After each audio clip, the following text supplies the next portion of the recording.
안녕하십니까. 안녕하세요. 예, 대방연립고시학원에서 공중보건 담당하고 있는 이승훈입니다.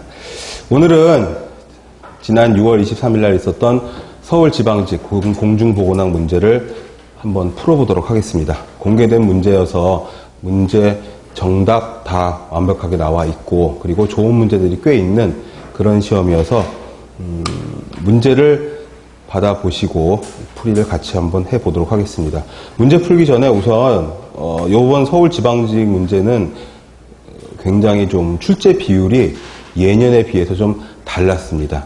그 보건행정이랑 사회보장 쪽 문제가 굉장히 많이 출제가 됐어요. 보통 한두 문제 이상 출제가 되는 적이 없었는데, 서울지방직뿐만 아니라 여타 다른 시도에서도. 근데 이번 6월 23일 시험에서는 공중보건이랑 보건행정 쪽 문제가 5문제가량 출제가 돼서 굉장히 많은 출제 비율을 보였고, 그 외에 환경 쪽이 전통적으로 굉장히 많은 부분을 차지했었는데 한 문제밖에 출제가 안 됐습니다.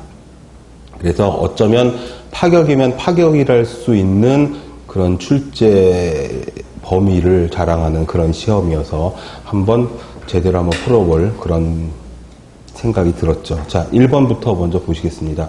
감염병 관리 방법 중 전파 과정의 차단에 대한 설명으로 가장 옳은 것을 고르는 겁니다. 문제를 꼼꼼하게 한자 한자 토시까지 빼놓지 않고 읽으시면서 숙독을 하셔야 돼요. 전파 과정의 차단이니까 전파 과정, 트랜스퍼하는, 병균을 옮기는 과정을 어떻게 차단할 수 있냐, 그걸로 또 문제를 꼼꼼히 읽으시라고 그랬죠. 가장 옳은 것은. 이 말은 뭐냐면, 문제에 가장 이런 말이 들어갔다는 거는 뭐냐면, 최소한 2-3개 이상의 보기가 비스무리할 수 있다라는, 살짝 애매할 수 있다라는 그런 방증입니다. 그러니까 가장 옳은 것은 이런 것이 나오면 딱 떨어지지 않더라도 보기들 중에서 4개 중에서 비교해서 비교적, 상대적으로 답에 가장 가까운 걸 고르시는 게 가장 현명한 방법입니다. 우리 카페에 질문 올라오는 것들 중에 가장 많은 부분을 차지하는 게 바로 이런 거거든요. 내가 공부했는데 2번하고 3번 둘 다 답인 것 같아요. 그렇지 않나요? 하고 물어봤는데 그런 문제들은 대부분 다 가장 옳은 것은 이런 문제거든요. 그러면 둘 중에서 뭔가가 좀 더 문제에서 묻는 정답에 가까운 보기가 있을 거거든요.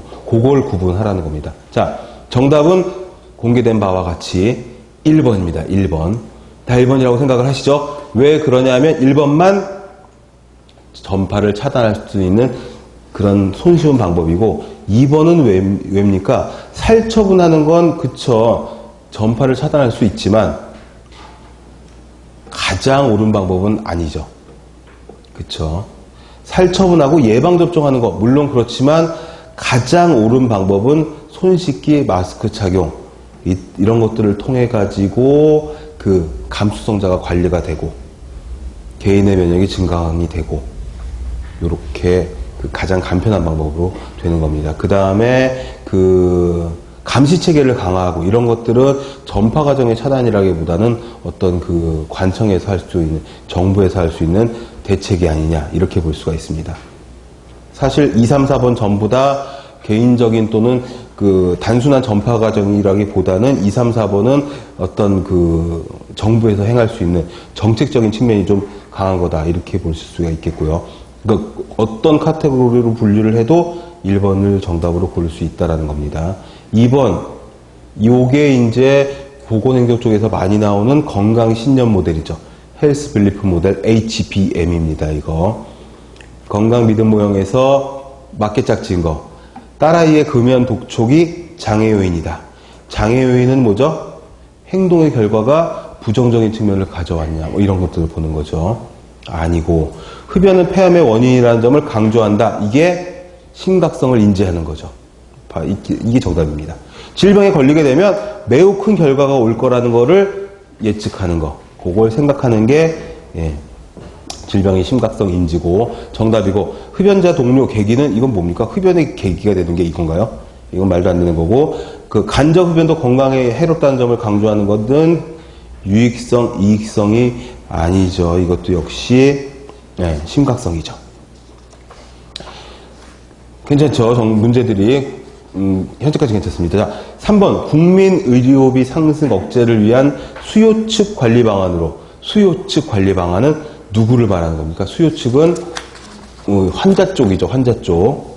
그러니 고가 의료 장비의 과도한 도입, 이거는 의료 공급자 쪽이죠. 의료보험 하에서 나타나는 도덕적 해이를 줄인다, 이거겠죠. 왜 그러냐면 건강보험, 의료보험으로 치료가 되니까 조금만 아파도 병원을 달려갈 수가 있고, 또는 어떤 고가의 치료를 적용을 할 수도 있고, 그거를 받을 수도 있고. 그 다음에 3번 같은 경우에도 의료 서비스 생산 비용 증가를 예방할 수 있는 진료비 보상 방지, 이것도 역시, 이거는 보험자 쪽 그런 관리 방안이겠죠. 4번도 마찬가지입니다. 4번 문제, 진료비 지불 제도에 대한 설명으로 가장 옳은 것은, 여기도 역시 가장 옳은 것은, 그렇지만 이 문제는 그래도 딱 떨어지는 문제입니다. 정답은 이게 3번이죠. 3번. 이게 구분이 딱 유형별로 돼 있어요. 이게 보시면은 여기서 생각하셔야 될 거는 방금 얘기했던 것처럼 보험 계약자, 보험자, 의료 공급자, 요 측면에서 봐야 되는 거죠. 세 가지 측면에서. 그러니 자, 행위별 수가제는 행정적 비용이 상대적으로 적게 든다. 행위별 수가제는 그 받는 치료마다 전부 다 수가를 정하는 거니까 행정이 과잉돼 있는 거죠. 행정이 복잡해지는 거죠. 그러니까 반대로 썼으니까 아니고. 2번, 총액예산제는 사후보장제도의 대표적인 예이다. 총액예산제는 그것과 관련이 없죠. 총액예산제는 그게 아닙니다. 3번, 진료 단위가 포괄화될수록, 이건 뭘 말하는 거죠? 포괄수가제를 말하는 거죠. 포괄수가제가 될수록 보험자의 재정적 위험이 줄어드는, 보험자는 보험공단이죠. 우리로 치면은. 그러니까 보험자의 재정적 위험이 줄어들고, 누구의 재정적 위험이 증가한다고?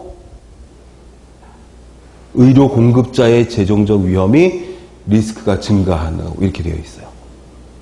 그래서 항상 의료 공급자 쪽, 병원 쪽하고 보험자 쪽, 공단 쪽하고 싸우는 게 그것 때문이죠. 그래서 의사들이 파업도 하고 막 이랬었던 적도 있었고. 인두제에서는 위험 환자를 회피하라는 요인이 적다. 인두제는 머리수당 돈을 받는 거니까 위험 환자를 적극적으로 회피하고 싶으면 회피하려고 하겠죠. 그래서 틀린 보기. 자, 5번 문제도 늘 시험을 보시면 한 문제씩은 나오는 공중보건학의 역사, 발달사입니다. 요거는 연도를 우리가 막 다 외우고 계시겠죠. 우린 다 외우고 있잖아요. 그죠? 그래서 히포크라테스의 체액설은 이건 고대기고 연도 따로 없고, 니은은 몇 년이죠? 최초 검역소 설치는 이건 교재마다 살짝 좀 차이가 있긴 하지만 1383년으로 많이들 보고 있고, 그래서 1383년 이게 검역소. 그 다음에 보기 디귿은 공중보건법을 최초로 보건법은 몇 년도? 1848년. 그 다음에 거기 우두중두법을 제너가 발견한 거는 1798년이죠. 제너의 우두중두법은. 그리고 최초로 사회보장제도가 실시된 거는 1883년입니다. 그래서 기억, 니은, 리을, 디귿, 미음 이렇게 정리가 되겠죠. 그래서 정답은 3번이고, 자, 6번도 우리 카페에 질문이 잠깐 한번 올라왔습니다. 다음 중 보기에 해당되는 것은 어떤 이야기냐 이거죠. 올해 전원 독감 예방접종을 맞은 뒤 우리 반은 작년에 비해서 독감에 걸린 학생이 현저히 줄었다. 이거는 보건의료 서비스의 외부 효과성이죠. 외부 효과성. 외부 효과가 뭐죠? 국가가 개입하는 근거가 되고 시장 바깥에도 효과를 본다. 그래서 예방접종을 단체로 많이 받으면, 국가가 개입을 해가지고 전 국민이 맞으면 집단 면역 효과가 있어서, 전염병 예방 효과가 있어서 혹시 맞지 않은 사람들까지도 그 효과를 볼 수 있다. 그게 외부 효과성이다. 이렇게 보실 수가 있습니다. 정답은 6번이 되고, 그 외에 보건의료 서비스의 특성 또 뭐가 있죠? 외부 효과가 있고 정보 비대칭성이 있죠. 정보 비대칭성 있고, 이게 되게 잘 나와서 요 6월 23일 이후 있었던 30날 있었던 전라남도 보건직 시험에서도 이런 문제가 나왔었거든요. 그 다음에 의료 공급의 비탄력성. 이 정보 비대칭성은 뭘 말하는 거죠? 의료기관, 의사와 환자와의 그 지식의 차이. 그 다음에 비탄력성은 뭘 말하는 겁니까? 이거는 응급의료 같은 것들을 말하는 거죠. 그 다음에 또 뭐가 있냐면 질병의 불예측성. 이걸 누가 알 수가 있겠어? 그 다음에 생명의 응급성. 다 아시는 거 한 번씩 반복을 하고 넘어가면 좋겠죠. 측정의 불가성. 측정도 안 되고 저장도 안 되고 그 다음에 독점적인 경쟁시장. 이렇게 구분을 하실 수가 있겠습니다. 자, 6번 그래서 정답이 2번이고 7번 모유수유를 한 영화가 이 문제 그 한 3년, 한 2년, 한 3년 정도 시험만 봤다 하면 나오는 문제가 이거예요. 그러니까 공중보거나 그 20문제 중에서 한 문제는 정답도 거의 픽스 됐어요. 자연수동으로 계속 나오고 있더라고요. 모유수유 나오면 자연수동. 자연능동은 뭐죠 그럼? 자연능동은 질병에 감염된 후 획득하는 면역. 그러면 3번에 있는 인공능동은요? 인공능동은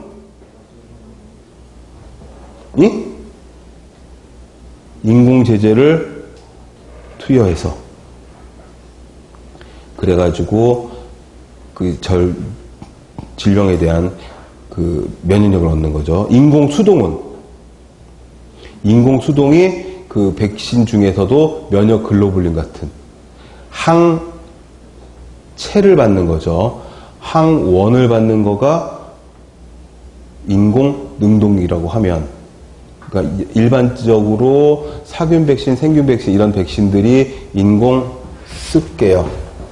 표정이 왜 안 쓰고 말로 때우려고 하느냐는 그런, 그쵸. 자연 면역하고 인공 면역하고 자연 수동이 있고 자연 능동이 있고, 우리가 아직 진도가 지금 안 나간 데라 인공 수동이 있고 인공 능동이 있겠죠. 자연 수동은 이거는 모체로부터 모유 수유. 자연 능동은 질병에 감염된 후에, 질병 이환 후에 획득하는 거. 질병 이환 후. 인공수동은 백신이죠. 사균 백신, 생균 백신, 얘네들. 그 다음에 인공능동이 백신은 백신인데 이게 면역 글로불린 이런 것들이죠. 그래가지고 얘네들이 왜 맞지? 거꾸로 됐나?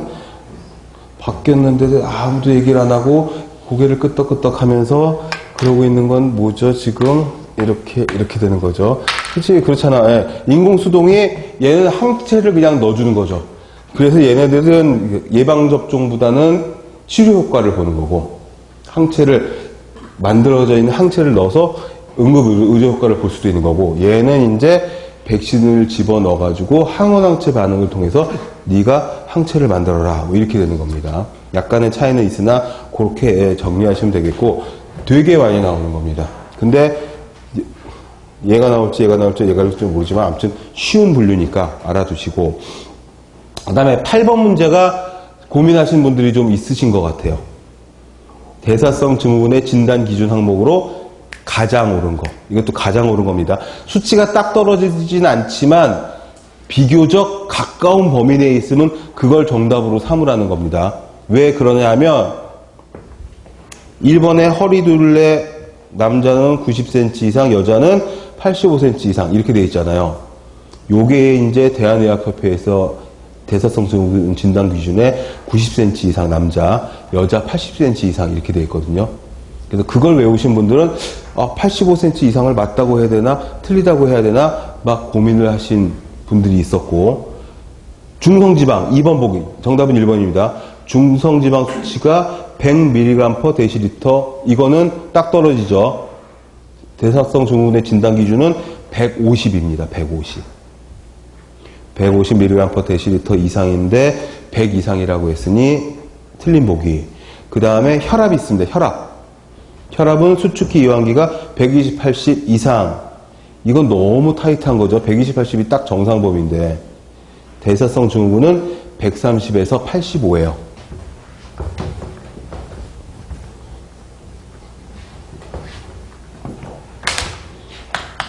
수축기 135, 이완기 85 이상. 요거고요. 그 다음에 공복혈당 90mg/dL가 아니라 얼마죠? 대사성 증후군 진단 기준으로는 100mg/dL 이상. 당뇨로 판단하는 판단 기준은 공복혈당 126mg/dL 이상 이렇게 됩니다. 좀 더 자세하게 그 대사성 증후군의 정의를 보시면 허리둘레는 1, 허리둘레 남자 얼마죠? 예, 90 이상, 여자 80 이상. 그 다음에 2번 혈압은 135, 85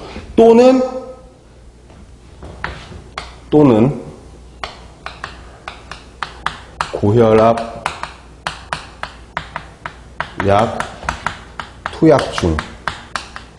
요것도 들어가 있어요. 고혈압 약을 투약하고 있으면 135, 85 이하여도 약으로 조절이 되고 있으니까 대사성 증후군이다 이렇게 볼 수 있는 거고, 그 다음에 요게 이제 100 이상이 공복혈당이죠. 문제 본 김에 적어주시면 되겠고, 또는 또 있어요. 뭐지? 경구혈당 강화제 복용 중. 혈당 조절약이라고. 혈당 조절약은 경구혈당 강화제를 말하는 거죠. 혈당 조절약 복용 중.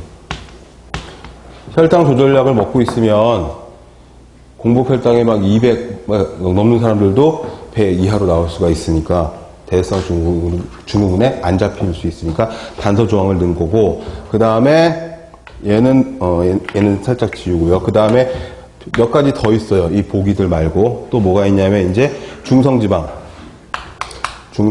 얼마라 그랬죠? 네, 150 mg/dL죠. 그 다음에 뭐가 있냐 하면 그 고밀도 지방. 고밀도 지방의 수치가 높으면 중성지방처럼 동맥경화, 심장혈관계통 질환의 발병률이 높아집니다. 고밀도 지방은 남자 40, 그 다음에 여자는 50 미만 해가지고 mg/dL 이렇게 되어 있습니다. 그렇게 보시면 되겠습니다. 둘 다 남자는 40mg/dL 이하 미만, 여자는 50mg/dL 미만, 이렇게 정리하시면 되겠고, 그 다음에 자 9번 생태학적 보건사업 접근 방법 중 행동을 제약하거나 조장하는, 이 부분은 완전 보건행동 쪽 문제인데 공중보건학에 나와가지고 좀 저도 원성을 사고 카페에도 막 하소연 글이 올라오고 막 그랬습니다. 행동을 제약하거나 조장하는 요게 포인트죠. 규칙, 규제, 시책, 비공식적인 구조를 활용하는 수준은 뭐냐? 이게 뭐죠? 조직 요인이죠. 조직 요인. 그래서 키워드는 딱 그겁니다. 규칙, 규제, 시책, 비공식. 그 다음에 1번 보기에는 개인 수준은 뭐죠? 개인 수준은 지식, 태도 이런 말이 들어가면은 개인 수준이 됩니다. 믿음이나 기질. 이런 것들에 의한 것들. 요게 개인적인 내용이고, 그 다음에 보기 2번이는 개인 간 수준은, 이건 이제 가족이나 직장 동료, 그러니까 개인 사이의 내용이 되는 거죠. 친구 등에 의한 역시 비공식적, 이런 말이 들어가면 개인 간 수준이 되는 거고, 지역사회 수준은 개인과 집단 간에, 개인과 조직 간에, 요런 그 네트워크, 규범, 네트워크, 규범, 어디에? 개인, 집단, 요런 그 조직이죠, 조직. 그 다음에 조직 간의 네트워크나 규범, 요거에 관련됐다 하면은 이제 어떤 접근 방법? 예, 지역사회 수준의 접근 방법. 이렇게 보시면 됩니다. 아주 딱 떨어지는 문제여서 요것도 그런 문제죠. 내용을 알면 너무 쉬운 문제. 모르면 완전 모르는 문제. 어디서부터 접근을 해야 될지 모르는 문제. 그런 문제가 나오고, 10번 문제는 썩 좋고 쉬운, 제가 수업 중에 얘기하는 서비스 문제죠. 서비스 문제, 접대성 문제, 이 뭐지? 평균 성적을 높여주는 그런 문제죠. 얼마입니까? 이건 암산으로도 되는, 저처럼 숫자에 장애가 있는 사람도 암산으로 사실 잘 못했는데, 보니까 이 정도밖에 나올 수가 없는 게, 보기가 1, 5, 9, 10이니까. 폭로 발병 나누기 비폭로 발병. 상대 위험도, 비교 위험도 구하는 거죠. 비교 위험도는 상대 위험도고, 상대 위험도는 폭로 발병을 비폭로 발병으로 나누는 거고, 변수는 다 줬죠. 폭로 발병은 몇 분의 몇이죠? 1000분의 20. 그러니까 1000분의 20을 뭘로 나누는 거죠? 비폭로 발병이 2000분의 20이죠. 2000명 중에 20명. 이렇게 해서 계산을 하면은, 응? 2000분의 4예요? 바보 아니야. 20은 어디서 나온 거야? 비유변자 4명. 그래가지고 계산을 하면은 10이 나온다는 거죠. 정답은 4번이고요. 완전 괜찮죠. 그 다음에 11번. 질병과 매개체의 연결이 가장 옳은 것은, 이게 위생곤충, 위생해충 문제가 꼭 한 번씩 나옵니다. 그러니까 요번 시험은 보건행정이랑 요쪽 빼놓고는 다 고른 비율을 보이긴 했어요. 역학과 감염병도 예년처럼 많이 나오고, 근데 이제 환경 쪽이 쭉 빠지긴 했는데, 아무튼 다 비슷하게 나오는데, 발진티푸스는 벼룩이 아니라 이죠. 벼룩은 패스도 있고 발진열도 있고 뭐 많죠. 그 다음에 신증후군 출혈열은 쥐라고 할 수가 있겠죠. 쥐의 분변. 소, 양, 사냥, 말 공통적으로 들어가면 뭐가 볼 수 있죠? 브루셀라, 탄저 뭐 이런 거 볼 수 있겠죠. 그 다음에 찌찌가무시는 파리가 아니라 털진드기입니다. 털진드기. 파리가 옮기는 건 뭐 많겠죠. 각종 소화기의 감염병은 다 옮길 수 있다, 이렇게 보면 되겠고, 지카 바이러스는 모기. 무슨 모기? 특별히 흰줄 순모기, 줄무늬가 있는 순모기. 무슨 모기? 아디다스 모기.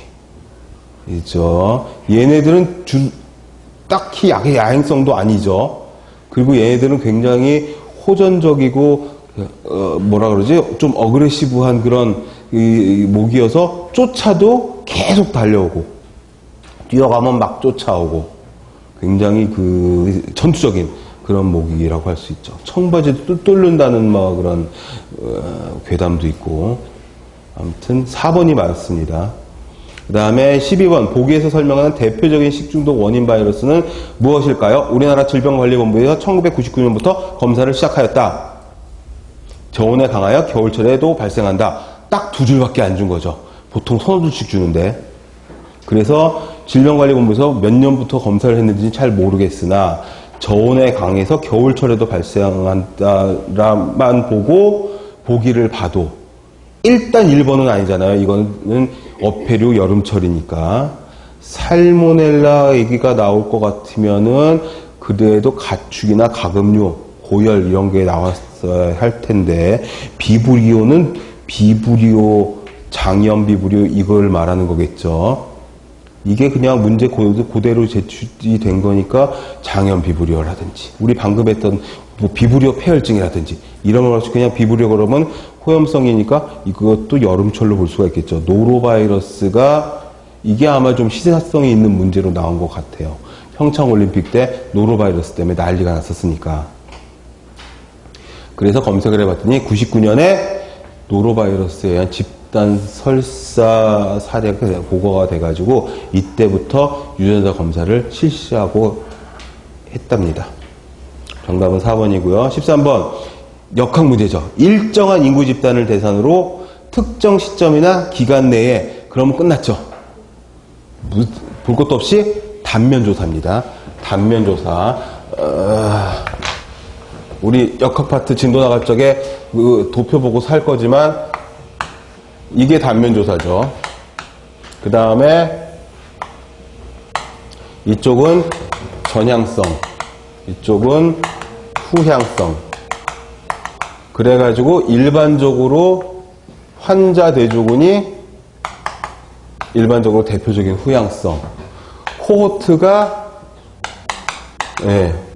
일반적으로 가장 많이 이야기하는 전향성. 그런데 코호트는 간혹 후향성 코호트도 나오니까 주의하라고. 후향성 코호트 문제는 어떤 식으로 나온다고요? 주로 식중독에서 물어보는 경우. 근데 식중독 사고를 이런 식으로 문제를 내놓고 이거 질문 되게 많이 들어오는 거고 최근에 식중독 역학 연구 방법이 자주 나와서 드릴 말씀입니다. 식중독 문제에서 증상자, 환자가 아닌 애들의 섭취율을 봤다 그러면 후향적 코호트가 아니고 환자 대조군입니다. 환자 대조군은 왜? 환자와 환자가 아닌 사람이 있는 거고 후향적 코호트는 뭐죠? 얼마나 먹었냐? 확실히 먹었냐 안 먹었냐. 얘네들은 과거의 기록이 확실한 사람들을 대상으로 해서 현재 상태를 유추해 보려고 후향적 코호트를 하는 거기 때문에 섭취자의 증상 발병률, 비섭취자의 증상 발병률 이렇게 물어보면 이거고 환자의 섭취율, 환자가 아닌 사람의 섭취율 이걸 물어보면 환자 대조군 이렇게 보시면 됩니다. 그러니까 문제에서 식중독 문제가 됐건 뭐가 됐던 간에 환자가 언급이 되면 증상자 이런 사람이 언급이 되면 환자 대조군으로 보시면 되고 지금처럼 뭐죠? 문제에서 특정 시점이나 기간 내에 질병과 그 속성과의 관계 잃어버리면은 단면조사 딱 보면 되고 그 다음에 추적조사를 했다던가 그쵸. 임산부를 추적조사했다든가, 흡연자를 추적조사했다든가, 그러면은 코호트입니다. 코호트. 전향성 코호트. 근데 흡연도 두 가지가 있어서, 흡연자의 질병 발생률, 폐암 발병률, 비흡연자의 폐암 발병률을 추적했다. 그러면 코호트지만, 폐암 환자의 흡연율과 폐암이 아닌 사람이 흡연율을 봤다 그러면 환자 대조군이죠. 폐암 환자가 나왔으니까 문제에. 그러면 간단하다. 정답은 볼 것도 없이 1번이다. 완전 쉬운 거죠. 이렇게 쉬운 문제가 나오면 완전 땡큐인데 14번은 더 쉽잖아요. 오, 이건 뭐 너무 좋은 거죠. 염소 소독의 장점으로 흥분하지 말고 가장 옳지 않은 것은 이런 말 안 해도 괜찮은데 소독력이 강하다, 잔류효과가 약하다. 염소소독의 장점은 잔류효과가 강한 걸로 되어 있죠. 그래서 염소소독을 하는 거죠. 소독력이 강하지만 사실 오존소독에 비해서는 약하고 그래가지고 책에 맨날 나오는 것이 이거죠. 오존소독과 염소소독의 장단점 차이점. 얘는 지속력이 없고 얘는 있고 소독력은 얘가 강하고 얘는 조금 약하고 이렇게. 그 다음에, 예, 잔류성 없고, 잔류성 있고. 사실 이것 때문에 보는 거죠, 지금. 잔류 효과가 염소 소독이 강해서 보는 거고. 그 다음에 경제적인 거. 얘가 경제성은 얘는 적고 얘는 높고. 그 다음에 제일 중요한 유해 물질. 얘는 없고 얘는 있는데 그게 뭐죠? 트리할로메탄이라고 하는 THM이라고 하는 발암물질. 이게 나오는 치명적인 단점이 있으나 잔류성, 경제성, 지속력 이거 같이 볼 수가 있겠네. 이런 것들 때문에 염소소독을 하고 있다. 그 다음에 15번 간만에 나왔습니다. 2013년, 14년에는 시험만 봤다 하면은 알파 인덱스 문제가 나왔거든요. 알파 인덱스 수치가 1보다 크면 클수록 뭐죠? 보건 상태가 좋은 거다, 후진 거다. 1보다 크면 클수록 보건 상태가 나쁜 거다. 제일 좋은 건 1과 가까울 때, 가장 가까울 때 이렇게 되는 거죠. 알파 인덱스의 공식은 신생아 사망분의 영아 사망. 신생아는 4주 이내, 영아는 1년 이내죠. 그래서 쓰면서 하자. 신생아 영아인데 이 영아가 이 신생아를 포함하는 개념이 되는 거죠. 얘를 따로 보면은 굉장히 어려운 게 알파 인덱스고, 그래가지고 초창기 때는 질문도 되게 많이 들어왔었는데 이게 같은 포함하는 개념이니까 1보다 더 작아질 수는 없다라는 거죠. 분자와 분모가 같은 건 뭐냐면 신생아 때 사망자가 영아 때 사망자와 같은 거죠. 신생아 때 다 사망을 해버린 거지. 그러니까 근데 신생아 때는 살았는데 영아 때 많이 사망하면 태어나서 4주까지는 4주 이상은 살렸는데 1년 이내에 죽은 아이들이 많은 거지. 이쪽이 커지면은 숫자가 커지니까 1보다 커지면은 보건 수준이 후지다. 왜 후지냐? 영아 때 사망은 신생아 때 사망은 선천적인 이유가 많이 있을 수 있는데 영아까지 사망하는 거는 보건 수준과 관련이 깊다. 이렇게 보는 거죠. 정답은 5분의 10이니까 그냥 2로 보시면 되니까 4번이고 16번 문제도 좋은 문제입니다. 역시 가장 옳지 않은 것은 이렇게 한 거죠. 이거는 가장자가 잘 들어맞는 그런 문제입니다. 당뇨는 1차성 당뇨하고 2차성 당뇨 이렇게 구분하고 거기다 임신성 당뇨, 노인성 당뇨 이렇게 분류하기도 해요. 1차성 당뇨, 2차성 당뇨, 임신성, 거기다 노인성을 여기다 넣기도 해서 이렇게 분류를 하는데 1차성 당뇨에 우리가 얘기하는 타입 1 뭐라고 하죠? 1차성이라고 안 그러고 타입 1 다이어비티스 IDDM을 갑자기 우리말이 생각이 안 나지? 왜? 1형 당뇨, 1형 당뇨. 그 다음에 NIDDM 2형 당뇨. 2차성 당뇨는 췌장염이라든지 아니면은 내분비계가 질환이 있어가지고 생겼다든지, 임신성 당뇨, 노인성 당뇨는 말 그대로고, 지금 요거를 물어보는 거죠, 요거를. 자, 1차성 당뇨는 원인이 분명하지 않고, 체질적, 가계적 유전과 깊은 관계가 있다. 1차성 당뇨는 얘네들을 다 아우르는 거기 때문에 맞는 보기가 됩니다. 옛날에는 딱딱 잘라서 말했었어요. 1형 당뇨는 소아당뇨, 서양형 당뇨, 선천적 당뇨 막 이런 식으로 딱 잘랐었는데 사실 그렇지 않은 케이스들이 되게 많으니까 1형 당뇨는 소아에게 많고 선천적일 수가 있고 이런 식으로 좀 바뀌었거든요.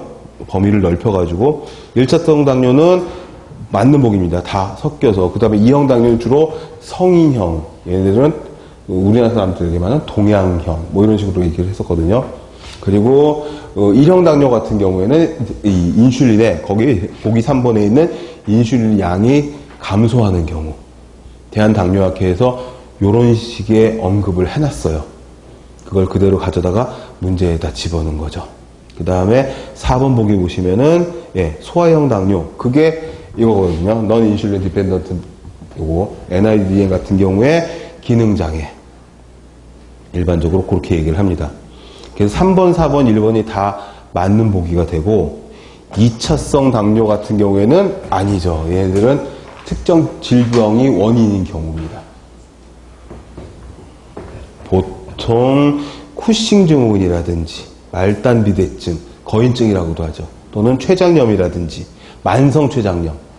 그 다음에 유전적인 어떤 그런 증후군이 있어가지고 생기는 경우도 있어서 당뇨의 분류를 이렇게 디테일하게 낸 문제가 최근에 거의 없었어요.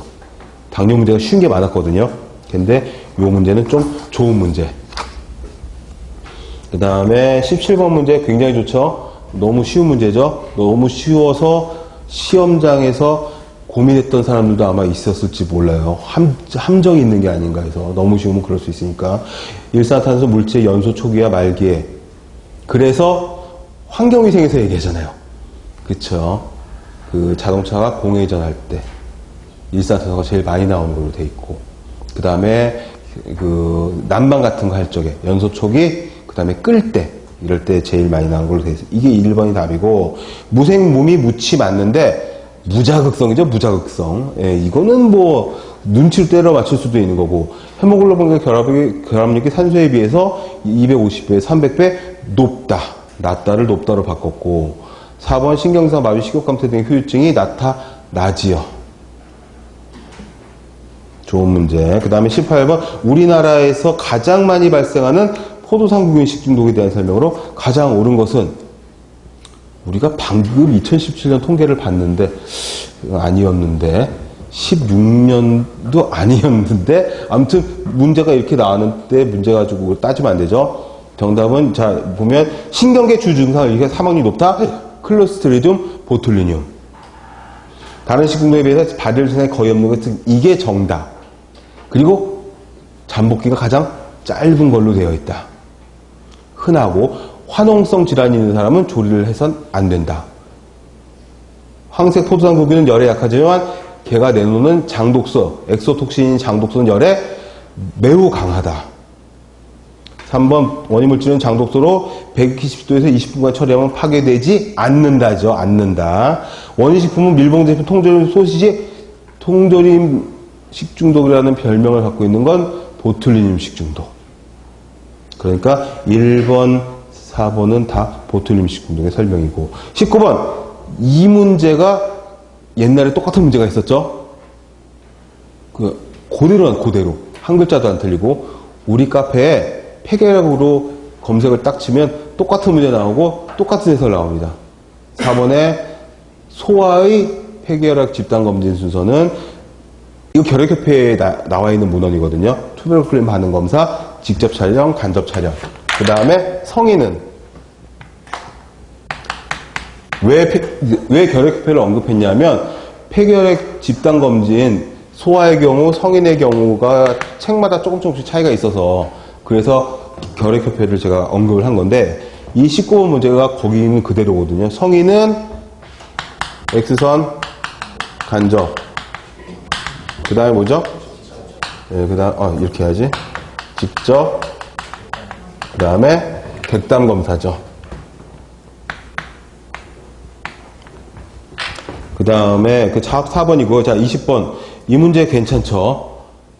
어떻습니까? 우리나라 공공보건행정조직에 저는 이런 문제 별로 안 좋아하는데 아무튼 여기에 대한 설명으로 가장 옳은 것은 1번은 확실히 틀리죠? 안 틀리죠? 반응이 없죠? 보건진료소에는 의사가 없는 게 특징이죠? 그쵸? 누가 있나요 그러면은? 공무원이나 간호사나 몇 주? 몇 주 이상의 교육을 받은 사람이 소장으로 부임할 수 있다 그랬죠? 6주? 찍은 거죠, 지금? 12주였나 25주였나 갑자기 헷갈리네. 책이 써져 있는데 12주 이상의 교육을 받고 소장이 될 수가 있고 꼭 의사가 아니어도 됩니다. 그 다음에 2번 지역 내 관할 의료인과 의료기관에 관한 지도 업무는 보건소의 소관 업무가 아니다. 보건소의 소관 업무 우리가 다 외우는데 무슨 소리야. 그쵸? 보건소의 소관 업무 뭐 있죠? 보건의료기관 등에 대한 지도, 관리, 육성 이런 것들 다 들어가 있죠. 맞습니다. 이것도. 근데 아니라고 했으니까 틀리죠. 그 다음에 보건의료원은 보건복지부와 보건소를 연결하는 중간 조직이다. 그래서 문제에 가장 옳은 것을 찾으라고 한 거죠. 보건의료원은 뭐죠? 병원의 요인을 갖춘 병원급 의료기관. 그쵸. 다른 보기가 확 틀린 게 없다면 글쎄 뭐 이렇게 올 수도 있지 않은가 하는데 4번을 보시면 중앙보건행정조직은 보건소 업무에 직접적인 행정적 연계가 없다. 이게 확실히 맞는 거죠. 그죠? 보건소의 직접적인 행정적 연계를 갖고 있는 부서는 어디예요? 중앙보건행정조직이 아니죠. 중앙보건행정조직은 지금 뭘 말하는 거예요? 보건행정조직. 보건복지부. 그쵸? 근데 보건소는 행정안전부잖아. 그 밑에 시군구 지자체장의 직접적인 지휘 감독을 받는다라고 보건소법에 나와 있으니 4번이 정답이 아니겠느냐라고 해서 문제가 공개 문제고 정답도 알려주고 하긴 했지만 쉬운 문제, 서너 문제 빼놓고는 참 좋은 문제들이 많아서 20번 문제도 괜찮은 문제였고 그래서 문제를 한번 쭉 훑어보고 같이 한번 풀어봤습니다. 보신 분들 중에 많이 높은 점수를 획득을 하셔가지고 합격을 하시는 분들이 많으셨으면 좋겠네요. 마치겠습니다. 너무 의식적으로